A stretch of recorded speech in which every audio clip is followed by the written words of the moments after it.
Session জট কমাতে SSC ও HSC পরীক্ষার একাডেমিক ক্যালেন্ডার পরিবর্তনের উদ্যোগ নিয়েছে শিক্ষা মন্ত্রণালয়।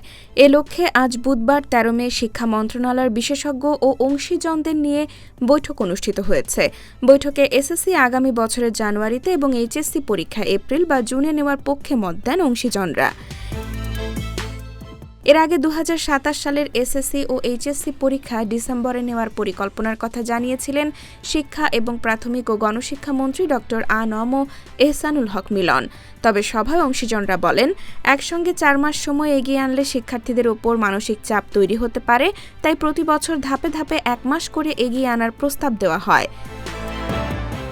সভায় ভিকারুন্নেসা নুন স্কুল অ্যান্ড কলেজের এক ছাত্রী বলেন, ডিসেম্বরে পরীক্ষা হলে শিক্ষার্থীদের আগে ভাগে প্রস্তুতির সুযোগ দিতে হবে।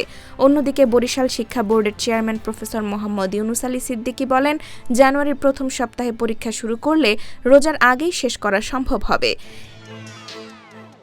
এদিকে বেগম বদরুন্নেসা সরকারি মহিলা কলেজের অধ্যক্ষ অধ্যাপক তামান্না বেগম বলেন, এসএসসি আগে হলে এইচএসসি সিলেবাস শেষ করতে সুবিধা হবে, তবে পরীক্ষা মার্চ-এপ্রিলে হলে শিক্ষার্থীরা ভালোভাবে প্রস্তুতি নিতে পারবে। বৈঠকের বিষয়ে মাধ্যমিক ও উচ্চশিক্ষা বিভাগের উপসচিব সাবিনা ইয়াসমিন দ্য ডেইলি ক্যাম্পাসকে বলেন, আজকের মিটিংয়ে এসএসসি ও এইচএসসি পরীক্ষা কবে বা কোন সময়ে নেওয়া হতে পারে সে বিষয়ে স্টেক হোল্ডারদের বক্তব্য নেওয়া হয়েছে। প্রসঙ্গত, করোনা পরিস্থিতির পর থেকে এসএসসি ও এইচএসসি পরীক্ষার পুরনো সূচি আর ধরে রাখা সম্ভব হয়নি। চলতি বছরের এসএসসি পরীক্ষা শুরু হয়েছে গত এপ্রিল থেকে, আর এইচএসসি পরীক্ষা শুরু হবে আগামী ২রা জুলাই থেকে।